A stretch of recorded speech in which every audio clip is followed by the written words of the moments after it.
the black Zenith everyone ignored at auction until I saw what was inside. The bid number was printed in faded orange ink on a small card clipped to my lanyard. Number 214, that was me. That was all I was in this place. A number on a card, a human in a hall built for everyone else. The Kareth auction yards were loud in a way that had nothing to do with sound. There were hundreds of beings packed into a space the size of a football stadium, and most of them communicated through frequencies I could not hear. Chemical signals I could not smell and light pulses my eyes could not track fast enough to read. The noise I could hear was just the leftover edge of it, a low, constant rumble that pressed against my ears like the building itself was breathing. I had been working salvage appraisal for 11 years. 6 of those years had been spent in human-only yards on the outer ring colonies, where the work was straightforward and the pay was just enough. The last 5 had been spent here, in mixed-species commerce, where the work was complicated and the pay was better. And every single day reminded me that humanity occupied a very specific social position in the galactic order, not the bottom, not quite, but close enough to see it from where we stood. The Vorkai called us talented imitators. They said it as a compliment, which was somehow worse than if they had said it as an insult. The Theshan collector guilds employed humans for their appraisal accuracy, and then never invited them to sit at the main table during negotiations. The Drethek scrap barons tolerated human presence because human fingers were the right size to fit inside the engine cavities of certain older ship models. Useful, precise, tolerated. I was used to it. I had stopped letting it bother me the way it used to. Back when I was 26 and fresh off the colony shuttle, with a certification plaque and a head full of ideas about how things would go. Now I was 37. I had a salvage berth lease that cost too much and a client list that paid just enough, and I knew exactly what I was in this auction hall, a professional with a job to do. My client that day was a Theshian logistics firm called the Pale Current. They wanted me to appraise 3 lots, numbers 7108, 7209, and 717, all decommissioned mid-range cargo haulers from the same production run. Easy work, familiar models. I had appraised that class of hauler 8 times before. I could have written the report in my sleep. I moved through the hall with my scanner in one hand and my notebook in the other. Yes, a paper notebook. I had tried the holographic notation systems that every other appraiser in the hall used, and I had hated them. Too many layers of interface between my eyes and the information. I liked writing things down. I liked the way a pen felt when it was moving quickly, and I was thinking quickly, and the 2 things were happening at the same time. My colleagues found this strange. I had long since stopped explaining it. Lot 7108 was in good condition for its age. 1 cracked pressure seal on the 3rd cargo bay door, nothing structural. I noted it, moved on. Lot 7209 had a fuel line replacement that someone had done poorly, using an off-brand coupling that would last another 18 months at most before it needed replacing again. I noted it, factored it into the appraisal value, moved on. I was walking toward Lot 737 when I passed it. Lot 7441 was at the end of a row, set slightly apart from the other ships around it, as if the auction yard staff had placed it there because they were not entirely sure where else to put it. It was a Zenith-class warship, or it had been once. The Zenith line had been a mid-tier military production run from about 60 years ago. Solid if not exceptional, mostly used by secondary defense fleets and border systems. This one had been painted completely black, not the gray-black of a ship that had simply aged and dulled, but a deliberate even, total black, as if every surface had been coated in something that absorbed light rather than reflected it. I almost walked past it. I had 3 lots to appraise. I had a client waiting. I had a delivery deadline for my report by the end of the business day. I had no reason to stop. My scanner was already in my hand. I pointed it at the black ship out of habit, the way you might glance at something out of the corner of your eye, without meaning to look directly at it. The scanner ran its standard pass and the readout came back in under 2 seconds. I stopped walking. The hull mass was listed in the auction catalog at 4,200 standard tons. That was the listed mass for a standard decommissioned Zenith-class hull. Gutted interior, stripped systems, nothing left but the shell. My scanner was reading 7,040 tons. I looked at the readout. I looked at the ship. I looked at the readout again. A difference of 2,840 tons is not a rounding error. It is not sensor drift. It is not a calibration issue. It is the weight of something that is not supposed to be there. I stood very still for a moment and thought about that. Around me, the auction hall moved and murmured and hummed. A cluster of Vorkai merchants passed behind me, their scanner drones buzzing in a tight formation, mapping every ship in the row in seconds. Not one drone paused at lot 7441. They swept over it and moved on, registering nothing worth noting. A Drathic assessor walked along the same row on the opposite side, his handheld device sweeping in slow arcs. He glanced at the black ship once, saw the catalog listing, and kept walking. Nobody stopped. Nobody noticed. I took 3 steps closer to the black ship and ran the scanner again. This time at close range, targeting the hull directly. The reading came back identical, 7,040 tons. I switched the scanner to its material composition mode and aimed it at the outer hull surface. The readout filled with notation I had never seen before. The hull was not painted black. It was coated in something the scanner could not identify, a metamaterial compound that the device categorized only as non-standard alloy. Composition unknown. I wrote the number down in my notebook. Then I wrote it again next to the catalog number, so I could see them side by side. 200. Catalog. 7,040. Actual. The difference was heavier than some of the cargo haulers I had appraised that morning. I should have walked away. I should have gone to lot 7317, finished my work for the Pale Current, filed my report, gone home to my leased berth, and cooked the rice and vegetable dish I had been planning since Tuesday. That was what a sensible, practical, financially stable salvage appraiser would have done. Instead, I found the nearest auction terminal and pulled up the bidding record for lot 7441. Current high bid, 0 no bids. Not one. The lot was going to close in 40 minutes. The catalog listed a minimum opening bid of 12 Zozo standard units. That was the price of a used cargo shuttle, the kind that broke down twice a year and smelled of engine coolant and regret. It was the kind of money that I spent without much ceremony when I needed to replace equipment for the berth. It was not a life-changing sum. It was not even a meaningful sum in an auction hall where the big lots were selling for millions. I stood at the terminal for exactly 30 seconds, doing the mental arithmetic that I had trained myself to do quickly and honestly. What do I know? What don't I know? What does the gap between those two things suggest? What I knew. The ship was heavier than it should be by an amount that could not be accidental. What I didn't know, why. What the gap suggested, either someone had made a very large mistake in the catalog listing, or there was something inside that ship that no one here had found. I entered my bidder number. I placed a bid of 12,000 standard units. The terminal confirmed my bid. The screen showed the auction hall's live feed for that lot, and I could see the lot number sitting there, quiet and untouched, with my bid as the only entry. 40 minutes passed. I finished my appraisals for the Pale Current. I filed the preliminary numbers. I did not think about the black ship, or I tried not to, which is different from actually succeeding. When the auction closed, I walked back to the terminal. Lot 7441, winner, bidder 214. The Vorkai merchant who had been standing near that row earlier drifted past me as I collected the transfer paperwork. He was broad and tall and wore the layered formal wraps that indicated senior merchant status in his culture. He looked at the paperwork in my hands. He looked at the lot number. He made a sound that his translation device rendered, after a half-second lag, as a short, polite laugh. "You purchased a coffin, human," he said. His drone cluster hummed around him as he walked away, already scanning the next row of lots, already moving on to things worth noticing. I looked down at the transfer papers. 7,041 tons of something nobody else had bothered to look at carefully enough. Maybe, I said to no one. I folded the papers and put them in my jacket pocket. Then I went to arrange a tow. The dry dock berth I leased was on level 9 of the Careth Yard's secondary platform. Not the prestigious upper levels where the big firms kept their equipment, but not the lowest tier either. It was functional. It had good lighting, reliable gravity plating, and a roof that only leaked atmospheric pressure during major storms, which happened twice a year and lasted about 6 hours each time. I had patched the same 3 ceiling joints 17 times and stopped counting. The tow barge delivered the black ship to my berth at 0340 in the morning, 3 hours after the auction closed. I had spent those 3 hours doing 2 things: sending the Pale Current their completed appraisal report, and reading every publicly available technical document on the Zenith-class warship line that I could find.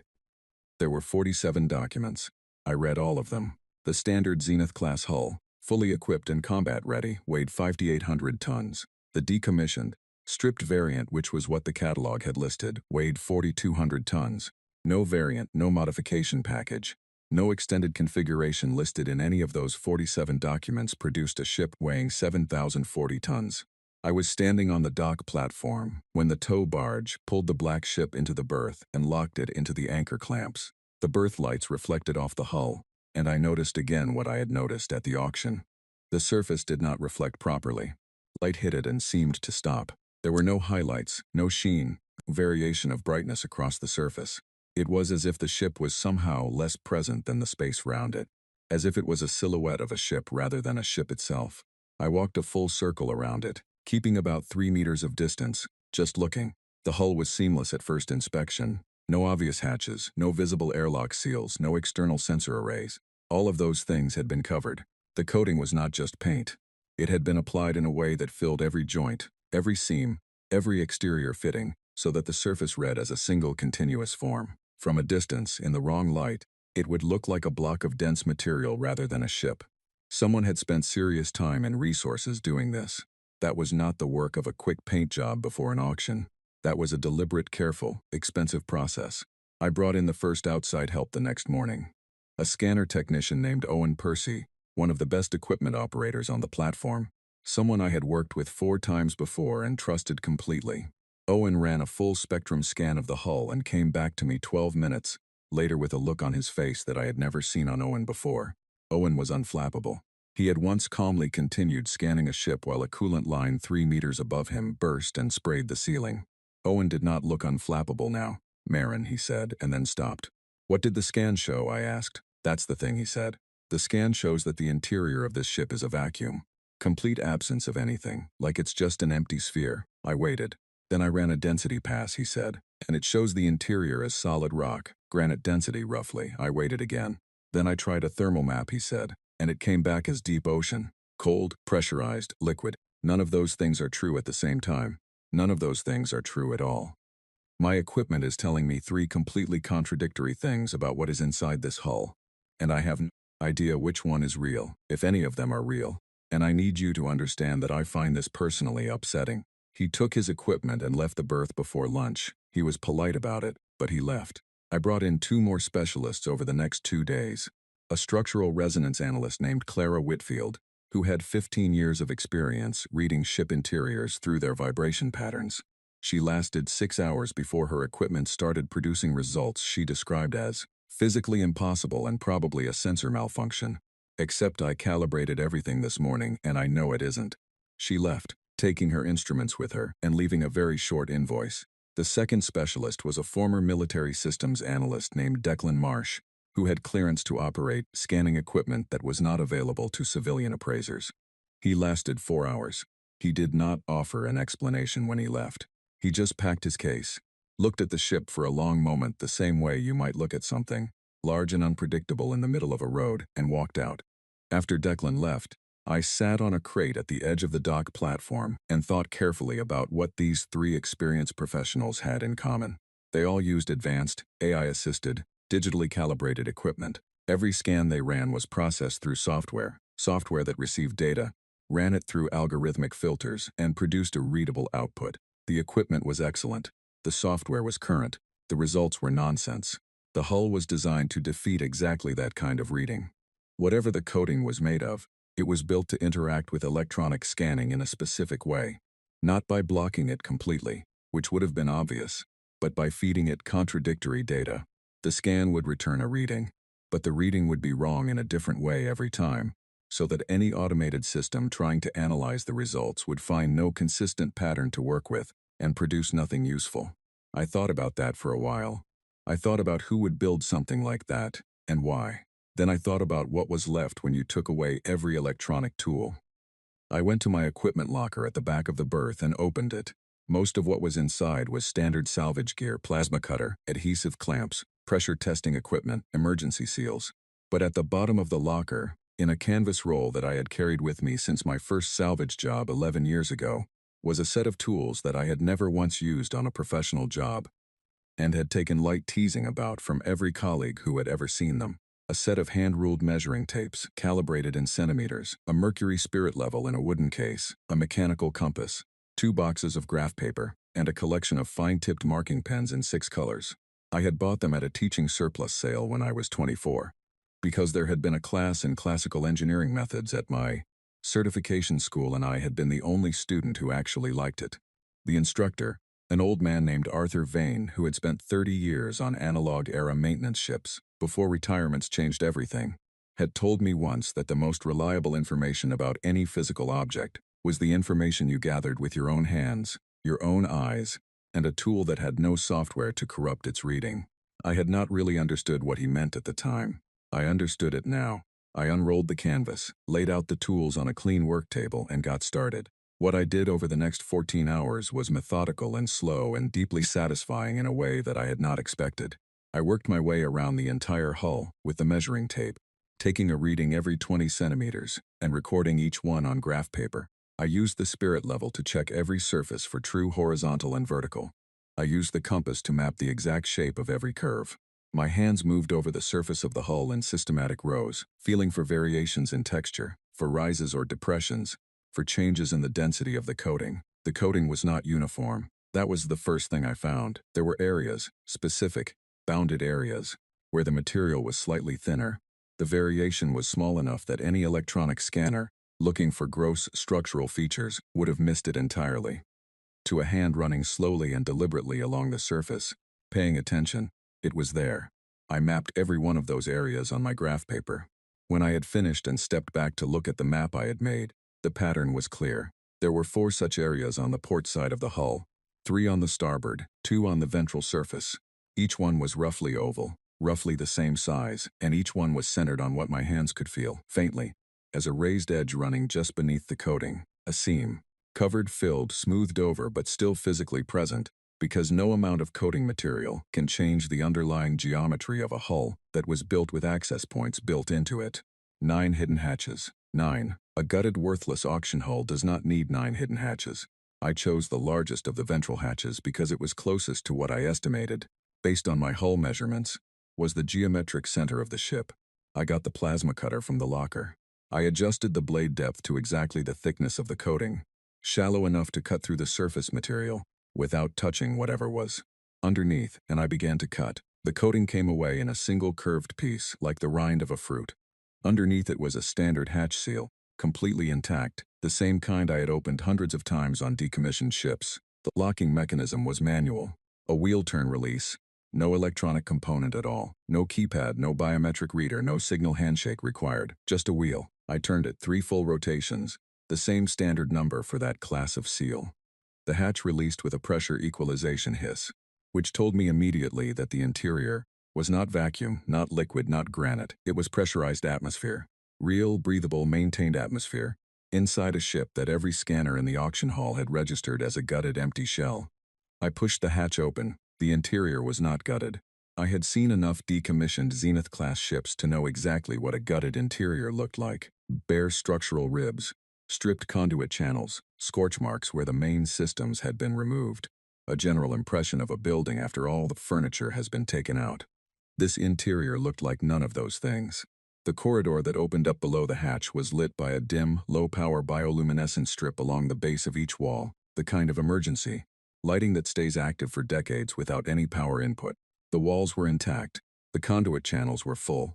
I could see, from my position at the hatch, the outline of a sealed door at the far end of the corridor, and beside it, a secondary control panel that was still showing a standby indicator light. Standby, not dead, waiting. I lowered myself through the hatch and landed on the deck. The atmosphere was stale but clean, recycled many times, filtered down to bare minimum but not toxic, the same quality as a deep cycle hibernation ship. My boots made a soft sound on the deck plating. The emergency lighting cast everything in a faint blue-green color that made the corridor look like the inside of something living. I walked toward the door at the end of the corridor. The control panel beside it was a simple mechanical display, no digital screen, just a row of toggle levers with labeled positions. I read the labels, and then I stopped walking and stood very still, because the labels were not in Vorkai. They were not in the Thessian phonetic script, or the Drathic symbolic notation, or any of the 17 alien writing systems I had learned to read at least partially during my years in mixed-species commerce. The labels were in base 10 numeric notation. Standard decimal, the way a human mathematician would write it. Every spacefaring species in the known galaxy had their own numerical base. The Vorkai used base 8. The Thessians used base 12. The Drathic used base 16. The small notation systems used by the minor species varied from base 5 to base 24. Decimal 10 was used natively by exactly one spacefaring species. I pressed the flat of my hand against the panel and held it there for a moment, not operating anything, just holding it. The metal was cool under my palm. The standby light blinked slowly, patient as something that had been waiting a very long time and had learned not to expect anything quickly.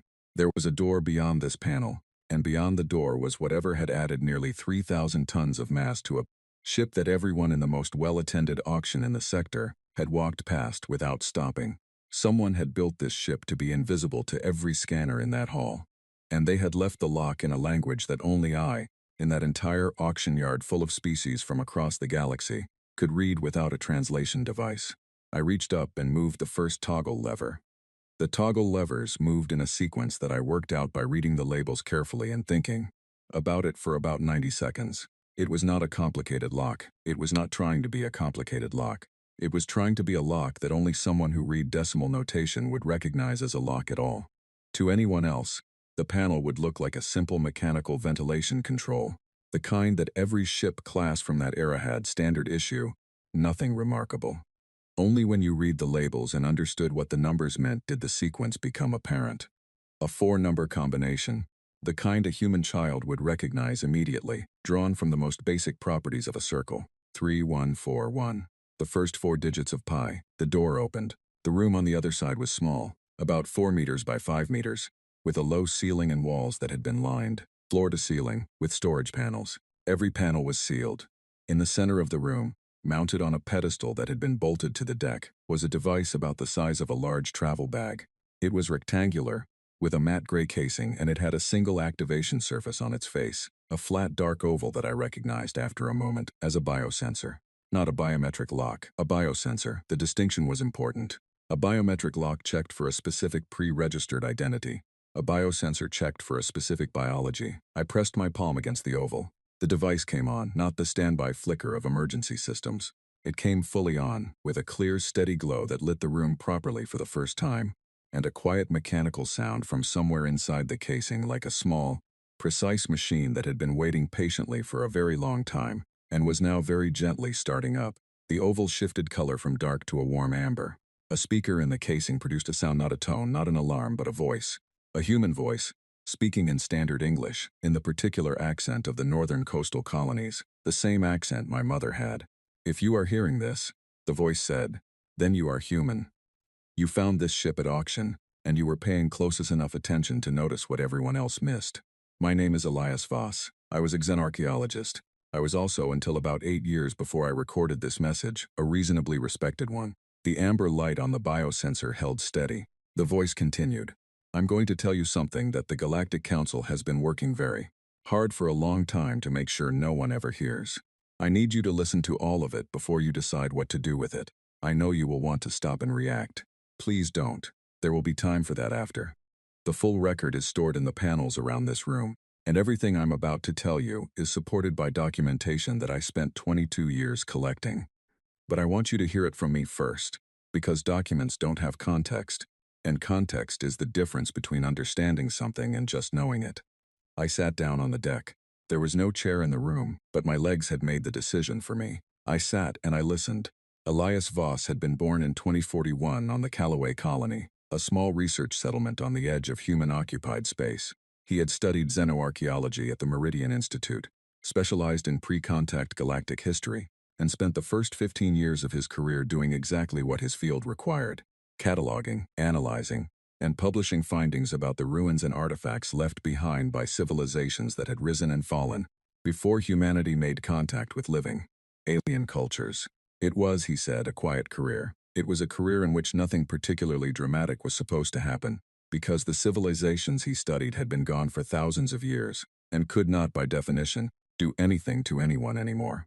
He had found the first anomaly on a survey mission to a ruin site in the Vardith system, a set of ruins that the official galactic record attributed to a minor extinct species called the Kathon, believed to have been a low-technology civilization that had never achieved space travel. He had been cataloging stone structures when he noticed, in the foundation layer of what was supposed to be a primitive building complex, a series of mathematical inscriptions, not decorative, not symbolic, precise functional mathematical notation in decimal base, calculating orbital mechanics for a heliocentric solar system. Primitive civilizations that had never achieved space travel did not calculate orbital mechanics. Primitive civilizations also did not carve decimal notation with the precision he was looking at. He had cross-referenced the findings with 17 other ruined sites across 4 systems that were officially attributed to the same Chthon civilization. Every single one showed the same pattern when examined carefully. Surface characteristics consistent with a low-technology culture, but foundation elements that told a completely different story. Materials that should not exist at the stated technological level. Engineering precision that went far beyond what any pre-space civilization could have produced. Mathematical notation in base 10 running through the base layer of every structure, like a signature embedded in the original construction, invisible unless you were looking for it, and impossible to explain unless the builders were something other than what the official record claimed. He took his findings to the Meridian Institute.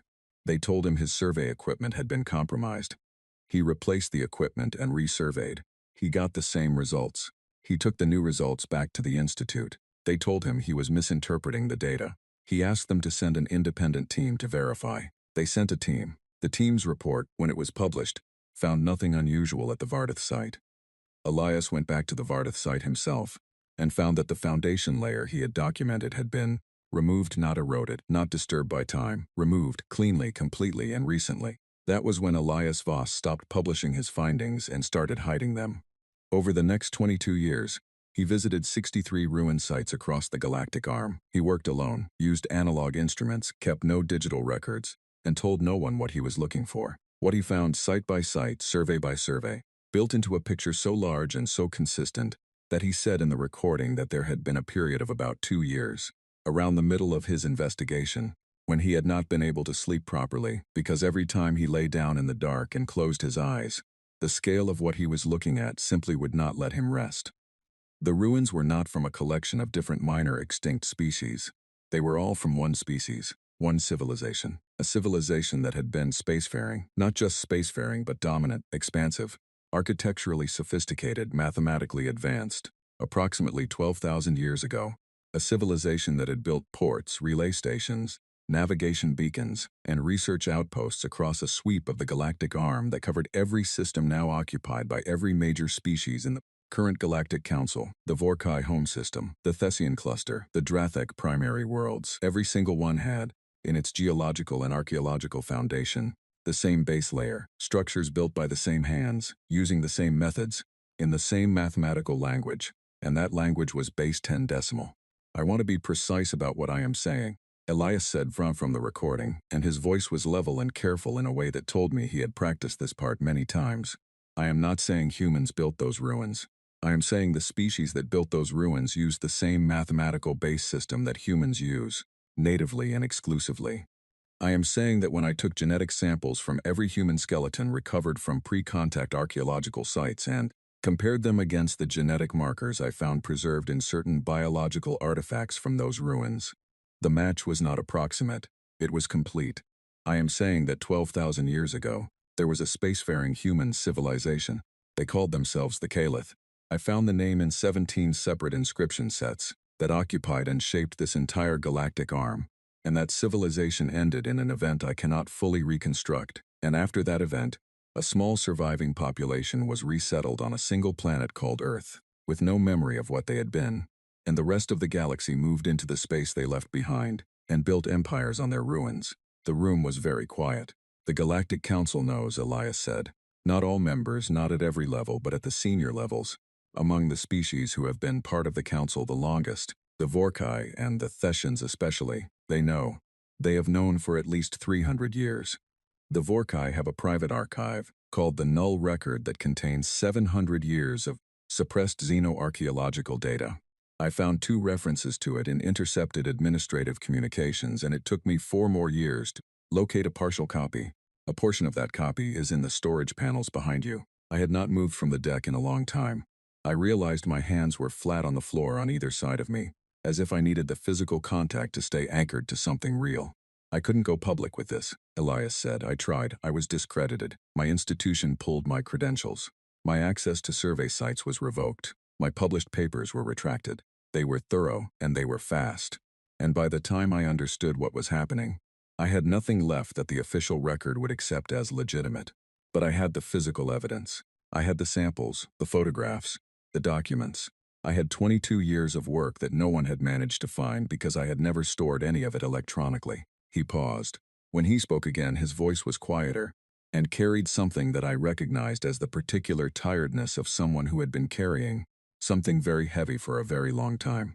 My name is Elias Voss, and I was born on the Callaway colony, and I had a daughter named Petra, who had a daughter named Marin. And if the sensor on this device is working correctly, then the person listening to this is her. And I am sorry that I never told you any of this in person, because I wanted to protect you from it for as long as I could, and I waited too long, and now you are the one who has to decide what to do with all of it. The amber light on the biosensor held perfectly steady. Go be loud, he said. That is all I have left to tell you. Go be loud about it. That has always been the one thing this family does well. The recording ended. The room was quiet. I sat on the deck of my grandfather's hidden ship, in the middle of my rented dry dock berth, on the night of a day that had started as a straightforward appraisal job, and I stayed very still for a long time, while the bioluminescent lighting made everything around me glow faintly in the dark. Then I stood up.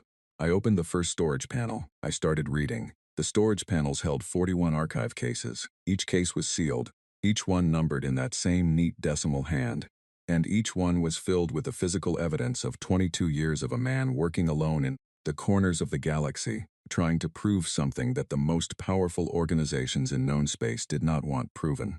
I did not sleep that night. I did not notice until the berth's overhead lights shifted from their nighttime amber to their daytime white that I had been sitting on the deck of that inner chamber for 9 hours, reading, and that the rice dish I had been planning since Tuesday was still uncooked in my quarters on level 9. What I was reading was not theory. I want to be clear about that, because I had half expected, somewhere in the rational part of my mind that had stayed skeptical and careful all the way through the auction and the hull mapping and the biosensor recording, that the archive would turn out to be the work of someone who had convinced themselves of something that was not real. The galaxy had those people. Every species produced them, the ones who found patterns in noise and built whole belief systems out of the shapes they thought they saw. Elias Voss was not one of those people. What he had built, case by case, was a forensic record. There were physical material samples, sealed in preservation tubes, each one labeled with the survey site coordinates, the date of collection, and the depth at which it was found. There were photographic surveys of 63 ruin sites, shot on analog film and developed by hand, with hand-ruled measurement scales in every frame so that the dimensions were independently verifiable. There were genetic analysis results, not digital outputs, but hand-transcribed data from laboratory readings he had taken himself, on portable equipment, at each site. And there were the null record fragments. The null record was the piece that made my hands go cold. The document fragments Elias had recovered from the Vorkai administrative communications were dry and technical in the way that institutional records always are, the language of bureaucracy, careful and precise and completely without the kind of emotion that would make it feel like anything other than record-keeping. That was what made it worse. There was a file reference number in one fragment that translated, when I ran it through my translation software, as something like Pre-Contact Legacy Catalog, Restricted, Council Access Only. Another fragment was a meeting summary that referenced, in passing, a decision made by the Senior Council 311 years ago to, in the translated phrasing, maintain consistency in the public archaeological record regarding pre-contact civilizational origins. Maintain consistency in the public archaeological record. That was the language of a group of species that had decided, collectively and deliberately, to keep a secret. I read all 41 cases. I cross-referenced the genetic data with the mathematical notation findings. I traced the geographic spread of the ruined sites on the star chart Elias had included, hand-drawn on heavy paper in a scale that made it large enough to hang on a wall. And when I looked at the spread of those 63 sites, the pattern they made was not random and it was not subtle. It was the shape of a civilization that had filled the space I now lived and worked in, had built its ports and stations and outposts across the same systems where every major species in the current order now made their homes, and had then disappeared so completely that the only traces of it left were in the deepest foundation layers of ruins that had been officially attributed to other, smaller, less remarkable civilizations. The Caliph. I said the word out loud once in the quiet of the chamber. It felt strange in my mouth, the way a word from a language you have never studied but somehow partially recognize feels strange. By mid-morning I had a working understanding of the full scope of what Elias had found, and I sat with it for a while in the same deliberate way I had sat with the mass discrepancy at the auction, going over what I knew, what I did not know, and what the gap between those two things required of me. What I knew was large and specific and documented. What I did not know was also large, exactly what had ended the Caliph civilization, whether there were more archive sites, how deeply the suppression went at the council level, and what would happen when this information became public, because it was going to become public. That decision had been made the moment I found the ship. Elias had spent his life collecting this and had put it in a place where I would find it, and whatever I did with it would determine whether 22 years of his work meant anything at all. The question was not whether. The question was how. I spent 2 days inside the ship, not sleeping much, eating food I brought from my quarters in small portions, making copies. I had a portable analog duplicator, another artifact of my attachment to non-digital tools, and I used it to make 3 complete physical copies of every document in every case. Then I used the ship's own internal system, which I had found by following the manual control panels deeper into the vessel, to create digital copies stored on a local drive that had no external connectivity, had never been networked, and could not be accessed remotely. Then I made another digital copy on a drive I kept on my person. On the 3rd day, I had something I had not had since I walked into the Kareth auction yards. A problem I knew how to solve. I had been a licensed salvage appraiser for 11 years, which meant I was also a licensed independent assessor under the Galactic Commerce Accords, which meant I had the legal right to file assessments with the Interspecies Trade Authority. The Trade Authority maintained a public archive that was, by treaty, accessible to any registered news relay in the Galactic Arm. If an assessor filed a document with the Trade Authority, it became part of the public record within 72 hours, and once it was in the public record, it could not be removed by any single member species acting unilaterally. It would require a full council vote, which took a minimum of 30 days to convene. 30 days was longer than I needed. I also had direct transmission access to 6 independent news relays that I used for my regular appraisal work, services that broadcast to all sectors without going through any council-controlled infrastructure. I had those contacts because reliable transmission was important in my business, and I had always kept my communication options diverse for the same reason I kept analog tools in my locker. Redundancy was not weakness, it was preparation. I prepared the filing carefully. I organized the evidence in the way a legal document needs to be organized, chronological, cross-referenced, with each claim supported by the specific pieces of physical and documentary evidence that supported it. I wrote a summary in plain language that could be understood without specialist knowledge. I wrote it 3 times, each time removing anything that could be interpreted as interpretive or emotional, until what remained was the evidence and the evidence only, stated as plainly as I could state it. Then I added one final section. It was a short section. It said, in direct terms, that the evidence in this filing indicated a sustained, deliberate suppression of historical data by senior members of the Galactic Council, that this suppression had directly affected the political and social status of humanity in the current galactic order, and that the filing was being made simultaneously to the Trade Authority archive and to all 6 independent news relays as a simultaneous transmission so that single interceptions could prevent the information from reaching the public record. I pressed send on all 7 transmissions at the same time. Then I sat back in my chair. I had brought a chair from my quarters into the inner chamber by this point, and waited. For about 6 hours nothing happened. I ate a real meal for the first time in 3 days, and read through some of the secondary archive material I had not had time to process yet. The berth was quiet. Level 9 was always quiet at that hour. I could hear the distant mechanical sounds of the platform's climate systems and, very faintly, the low-frequency hum of the tow machinery 2 levels above. Then my communication panel lit up. Not 1 message, not 2. Every channel simultaneously, all of them at once, in a cascade that pushed the display beyond its normal capacity and started queuing messages in a buffer that had never been used before in the 3 years I had operated the panel. The first channel to resolve into a readable message was from the Pale Current Logistics firm, who informed me that my appraiser's license had been flagged for review by the Trade Authority. The second was from the Kareth Yard Administration, informing me that my dry dock lease was under investigation for an unspecified regulatory concern.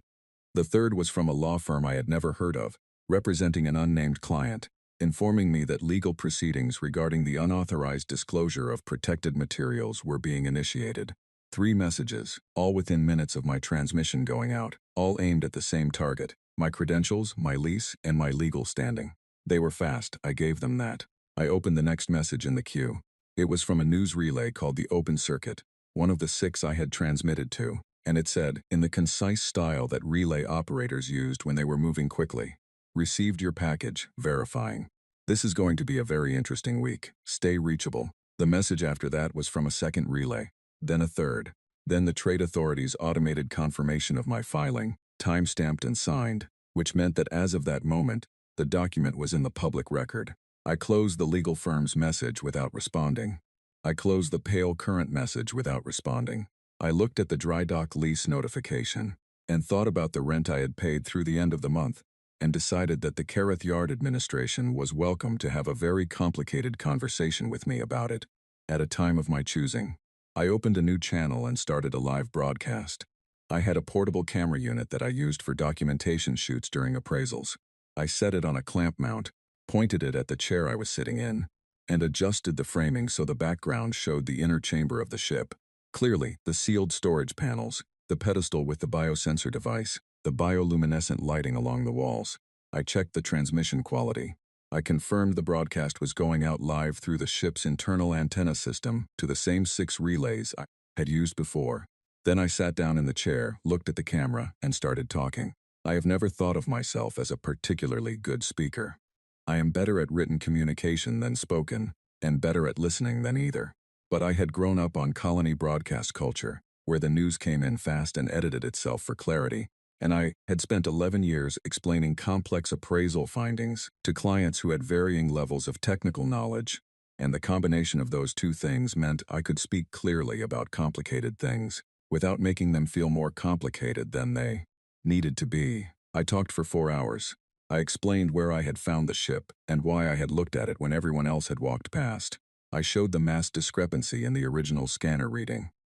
I walked the camera through the hull mapping process, holding up the graph paper charts, showing the measuring tape, explaining the logic. I opened 3 of the archive cases on camera and walked through the contents, explaining what each item was and what it demonstrated. I played the recording of Elias speaking, and I watched the transmission counter climbing as I did it, the viewer numbers on the relay feeds rising in a way that I had not quite anticipated, and kept climbing. Somewhere around the 2-hour mark, the transmission counter stopped making sense as a number I could easily hold in my head. I stopped looking at it and kept talking. I showed the null record fragments. I showed the genetic data. I showed the star chart of the 63 ruin sites, large enough that the camera could read the site coordinates at the edges, and I traced the outline of what the Kalith civilization had looked like in the space it had occupied. At the 3-hour mark, my communication panel started receiving a new kind of message. These were from individual viewers, humans mostly but not all, short messages. A lot of them said very little. Some just said they were watching, some asked questions. One was from a professor at the Meridian Institute, a different professor than any Elias had dealt with, a younger one, who said that she had been trying for 4 years to get access to the same ruin sites that Elias had documented and had been blocked every time, and that she had 17 of her own students watching the broadcast with her. I read that message out loud on the broadcast and kept going. In the 4th hour, my panel received a new transmission on the diplomatic channel, which I did not use for regular communications and which I had not given to anyone. The origin code was Vorkai, senior merchant class. I recognized the identifier. It was the merchant who had been standing next to me at the auction, the one whose translation device had rendered his response to my winning bid as a short, polite laugh, the one who had said I had purchased a coffin. His message said, "You will stop this broadcast immediately. Your actions are in violation of 7 articles of the Galactic Commerce Accords. Legal representatives have been notified. All 6 relay transmissions are being blocked at the primary junction nodes as of this communication."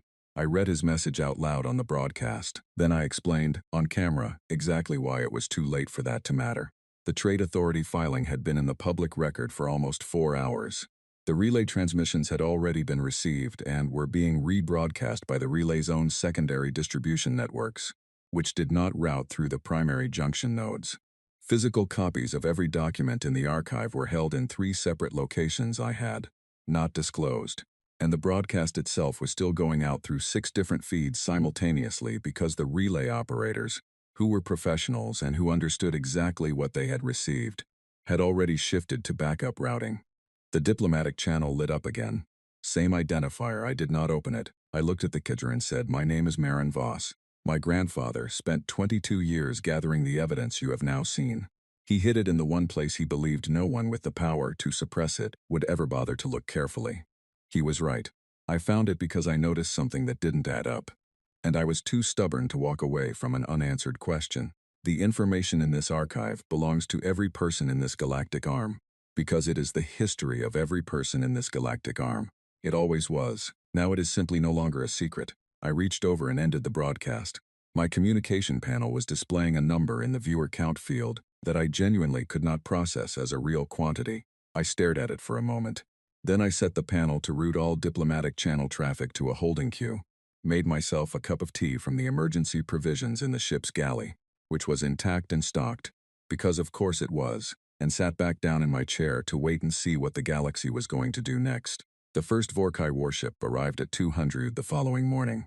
I know the exact time because I was still awake, which was not a choice so much as a condition I had found myself in after 6 days of very little sleep, sustained entirely by the kind of focus that comes when the thing you are working on has grown so large that rest feels like it belongs to a different life. My communication panel had not been quiet for more than 11 consecutive minutes since the broadcast ended, and I had been working through the queue methodically, flagging the messages that needed a response from the ones that were legal pressure, and the ones that were news requests, and the ones that were from individual people who just wanted to say they had seen it. There were a lot of that last category. More than I had expected. More than my panel's standard queue system was designed to handle, which was why it had started grouping them in batches and displaying totals rather than individual messages. The batch total, when I last checked before the proximity alarm went off, was past 40,000.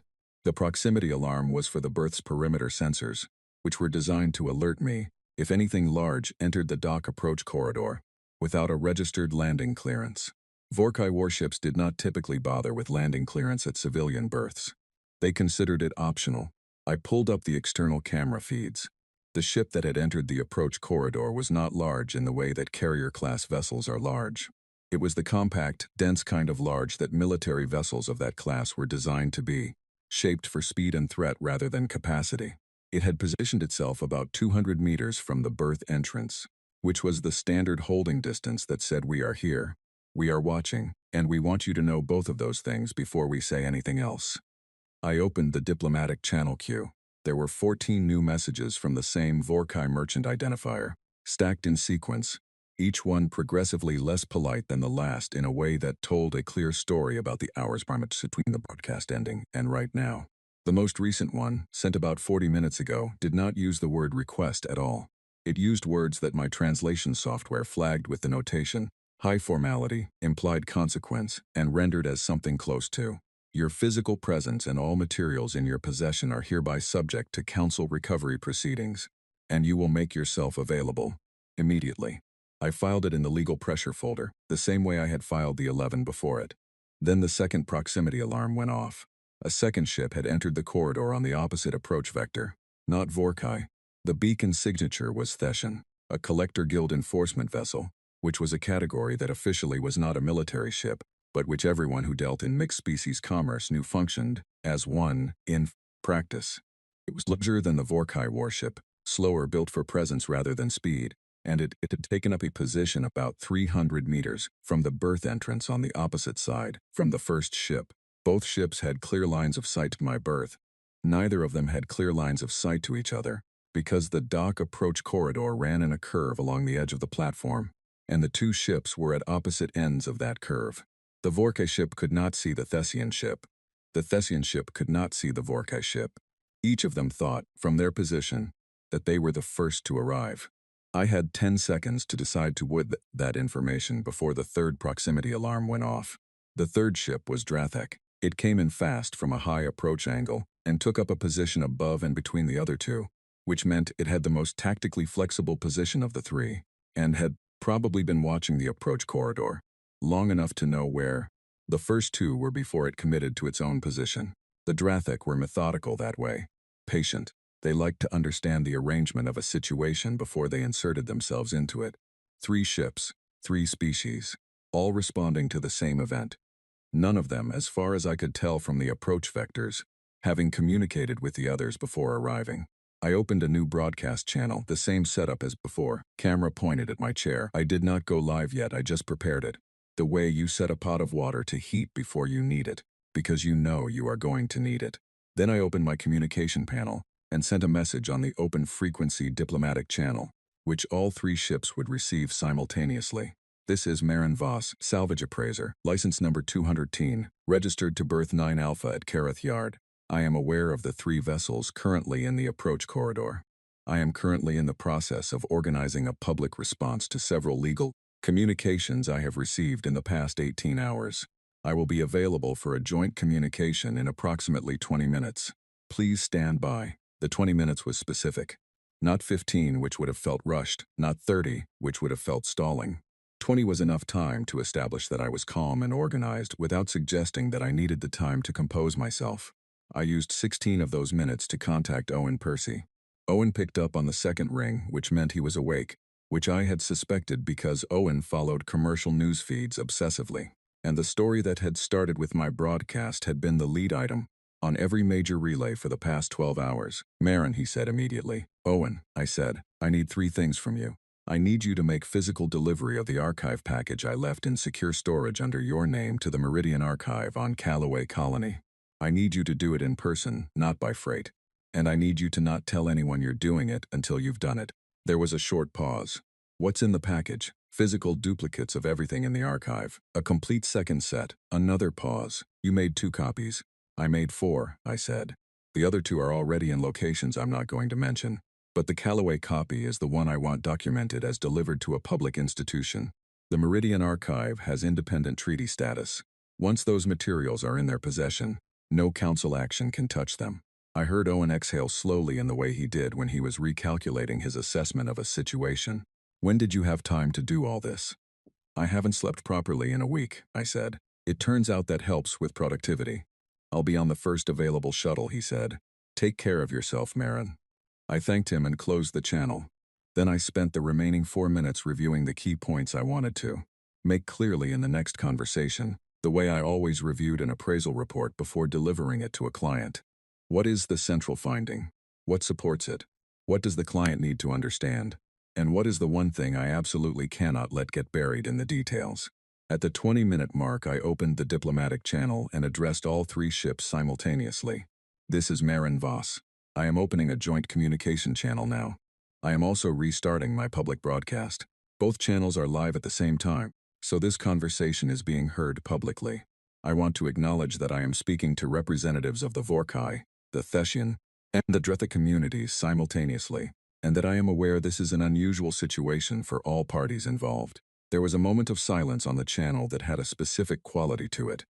The quality of 3 separate parties, each waiting to see whether one of the others would speak first, and each calculating what it meant that the others were present.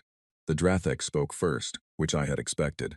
They were generally comfortable being the ones to establish the frame of a conversation. The communication came through as translated text. Marin Voss, you have made public certain materials that are the subject of active council proceedings. You are required to provide the original documents and cease further distribution. Thank you for the direct statement, I said. I want to respond to it just as directly. The original documents are currently distributed across 4 separate secure locations, 2 of which have independent treaty protection. The Trade Authority public filing has been in the open record for 19 hours. The relay broadcasts have been received and redistributed by networks that operate outside council infrastructure. The practical effect of all of that is that the distribution is complete. There is nothing left to prevent. The Thessian representative spoke next, and their communication came through in a more formal, extended format.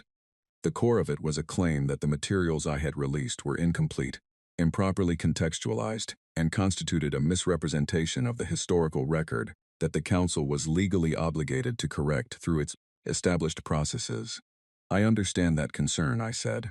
I would be delighted to discuss the completeness and context of the materials publicly, at any time in any format the Council chooses. My archive is available for independent verification by any academic institution with xenoarchaeological credentials. The Meridian Archive on Callaway Colony will be receiving a complete physical copy within the next 48 hours. There was another silence. this one with a different quality, sharper. The Vorkai merchant's identifier appeared on the channel, and his communication came through as audio rather than text, which meant he had made the choice to let me hear his voice. It was lower and slower than his translation device had rendered it, and even without understanding the original language, I could hear the shift in it from the time he had told me I had purchased a coffin. "What is it you want?" he said through the device. "There is always something you want. Name it and we can discuss terms." I looked at the camera. I made sure the broadcast was still live. Then I answered him. "I don't want terms," I said. "I want acknowledgement. I want the historical record corrected. I want humanity's status in the Galactic Council updated to reflect our actual heritage. Not tomorrow and not through a quiet administrative adjustment that gets buried in procedural notes. In writing, publicly, and within a time frame that I will be watching closely. You understand what you are asking would require a full council proceeding." The Vorkai said. "I understand exactly what it requires," I said. "I have a legal background in the Commerce Accords. I have read the Council Procedural Charter twice this week. I know what it requires, and I know how long each step takes, and I know which steps can be accelerated and which cannot. I am patient. I have also made sure that the information is now so widely distributed that waiting me out is not a viable strategy. So patience is the one resource I have more of than you do right now." The Drathik representative sent a new communication.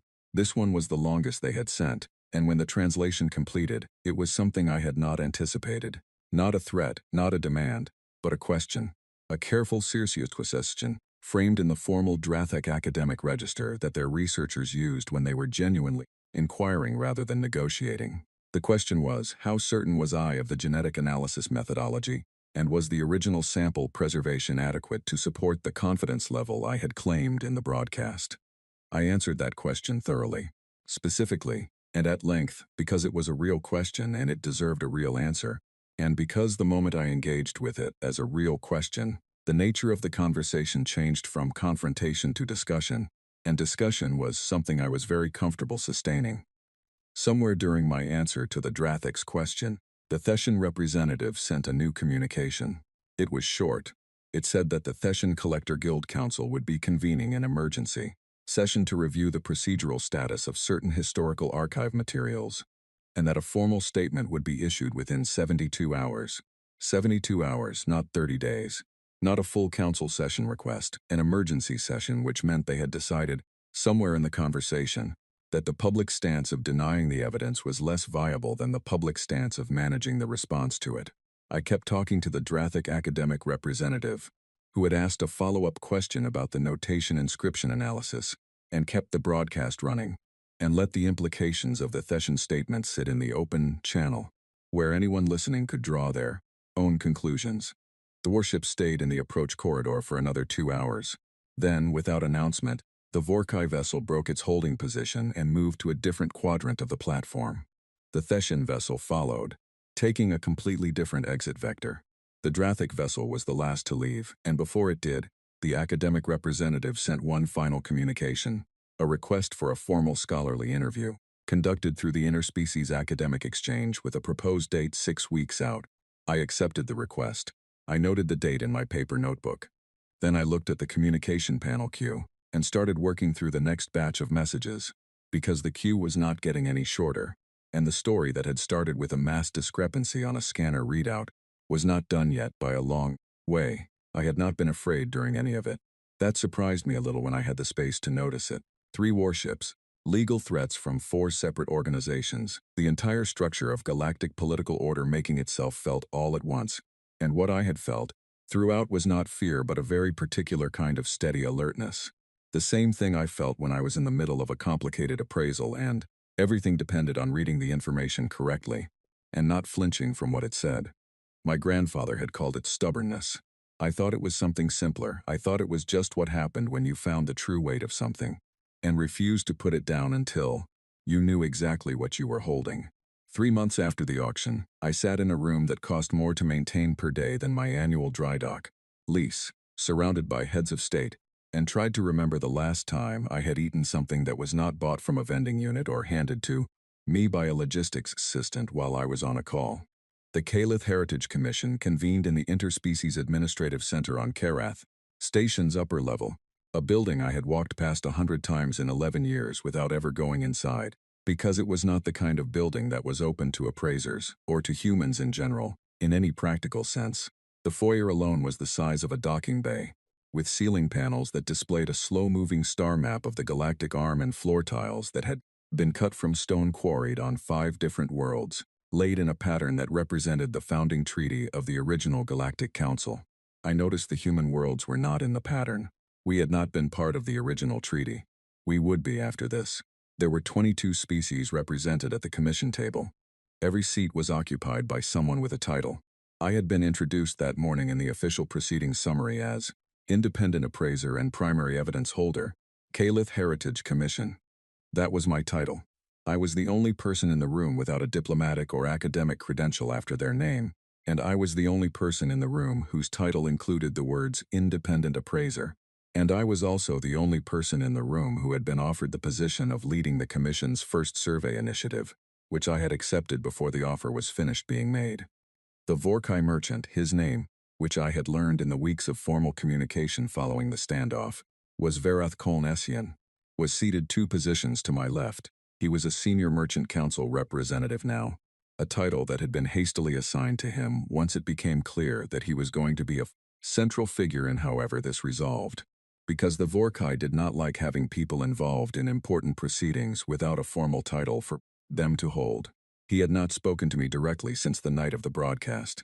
We had communicated through representatives and legal intermediaries and the formal channel of the Commission's pre-session briefings. This morning, before the session opened, he had crossed the room and stood beside me while I was looking at the star map on the ceiling. The Pale Current Logistics firm withdrew their complaint against your appraiser's license, he said. I know, I said. Their legal team contacted me last week. The Kareth Yard administration withdrew their lease investigation. Also last week, I said. He was quiet for a moment. He was looking at the ceiling map, the same as I was. The decimal notation, he said. My analyst reviewed the inscription data. They believe the nil record suppression was initiated before any current council member's administration. Before mine, before my predecessor's predecessor. I know that too, I said. It does not excuse it, he said. No, I said, it doesn't. He stood there for a moment longer, and then he went back to his seat, and the session was called to order.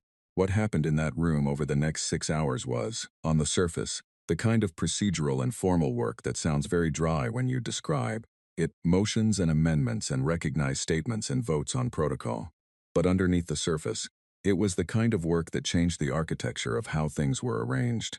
The kind that does not announce itself in the moment, but that you look back on later and recognize as the point at which one state of affairs ended and another began. The Commission formally recognized the Calith Dominion as the founding precursor civilization of the Galactic Arm. Every major ruin site associated with the Calith, 63 documented, and survey teams were already finding more, was reclassified in the official archaeological record. The genetic and mathematical evidence was accepted into the permanent Galactic Academic Archive. The null record fragments were formally acknowledged as authentic, and the Vorkai Council issued a statement of institutional accountability that was notably more direct than I had expected. Given everything, it did not use the word apology. The Vorkai formal language did not have a direct equivalent of that word, but the statement used the closest construction available, which their own scholars said carried the full weight of the intent. Humanity's status in the Galactic Council was formally revised. We went from Associate Observer status, the category that also included 3 pre-space civilizations who were under galactic observation but had not yet developed faster-than-light travel, which told you everything about where we had been placed in the hierarchy, to full legacy member status, which carried retroactive seniority dated to the Calith Dominion's original formation period. That single reclassification moved humanity from the edge of the table to a position of formal precedence over 8 current council members. Seniority of civilization date. The Vorkai delegate had been the one to formally propose the motion. I had not expected that. When I checked my notes later, I found that I had written the word unexpected in the margin of my notebook and then written it again, harder, as if pressing harder made it more or less surprising than it already was. After the session, I stood in the corridor outside the chamber, with a cup of tea I had gotten from a service table, and thought about Elias for a while.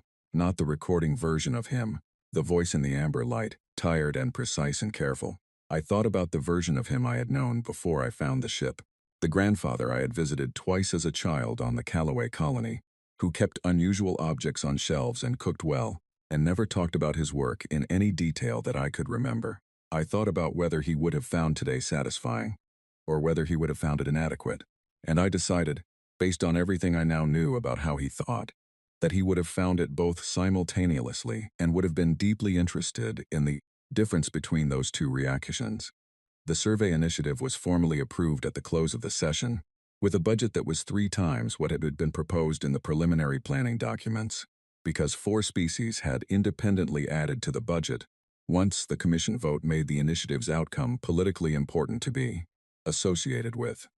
I had expected something like this and had prepared the survey methodology accordingly, building it in a way that required genuine multi-species collaboration rather than one dominant party directing the others. The methodology was accepted without significant amendment, which either meant it was very good or that the political climate made objecting to it a complicated position to hold publicly. Possibly both. Clara Whitfield, the structural resonance analyst who had fled my berth after 6 hours, sent me a message the week after the broadcast and apologized in her precise and thorough way for leaving. She asked if she could be part of the survey team. I put her on the roster as lead structural assessment specialist because she was, regardless of how she had handled her introduction to the black ship, very good at her job. She sent back a 1-sentence response. I will not leave early this time. Owen Percy delivered the archive package to the Callaway Meridian Archive himself, as he had promised, and then took a week off because he said the trip had been more eventful than anticipated, and he needed to process it. I did not ask for details. I sent him a payment for his time that was more than his standard rate, and he sent back a message saying it was too much, and I sent back a message saying it really wasn't, and we left it there. The Drathek academic representative I had spoken with during the standoff, a researcher named Saren, which was the closest my translation software could render in English, became one of the most consistent presences in the early stages of the survey planning. She attended every preliminary meeting, asked better questions than anyone else in the room, and at one point sent me a private communication saying that she had been attempting to access the same class of ruin sites I had described for 9 years and had been blocked through a combination of administrative delays and permit complications that she had always found suspicious but had no way to challenge without standing. Now she had standing. She was planning to use it. The Black Zenith was formally classified as a Calith heritage vessel under the Commission's new protective framework, which meant no one could requisition it, sell it, dismantle it, or move it from its registered location without Commission approval. The Commission's registered location for the vessel was Berth 9 Alpha, Karath Yard, Level 9. My berth. The lease investigation was withdrawn. The lease itself was reissued at a reduced rate under heritage site maintenance provisions. I still patched the same 3 ceiling joints when the atmospheric storms came through twice a year. The Commission had offered to move the vessel to a purpose-built heritage facility. I told them I would let them know when I thought it was ready. What I meant, and what I suspected they understood, was that the ship was staying where it was until I decided it was time for it to go somewhere else, and that I had not decided that yet. 6 weeks after the Commission session, I met Saren in person for the first time, at the launch event for the first Calith survey mission. The mission was heading to a ruin site in the Vardith system, the same site where Elias had found the original Foundation inscriptions, now fully accessible and with a full international team, equipment, permits, and official standing. Saren was leading the Drathek research component. I was leading the overall survey as commission director. We shook hands at the pre-launch briefing, which was the Drathek formal greeting equivalent, and she said something in her own language that her translation device rendered as, "This should have happened a long time ago." Yes, I said, it should have. The launch was scheduled for 08. At 0755, I was standing on the observation deck of the docking bay, watching the survey vessel's pre-launch checks run through their sequence, when the young Drathek researcher who had been assigned as Saren's junior assistant approached me. She was young enough that her translation device had a slightly older model style, the kind you saw on students who hadn't updated their equipment yet. She stood beside me for a moment and watched the vessel. "I watched your broadcast," she said through the device, "all of it, the night it went out. A lot of people did," I said. "What were you thinking?" she asked. "When you bid on the ship, at the auction, you didn't know what was inside yet, you just saw a number that didn't match." I thought about it honestly, the way I had trained myself to think about things. Not the answer that sounded good, but the one that was true. I was thinking that something heavier than it should be, in a room full of people who weren't paying attention, was either worthless or the most important thing in that building, I said. And I've never been good at walking away from a question I don't have the answer to. She considered this for a moment. Is that a human thing? She asked.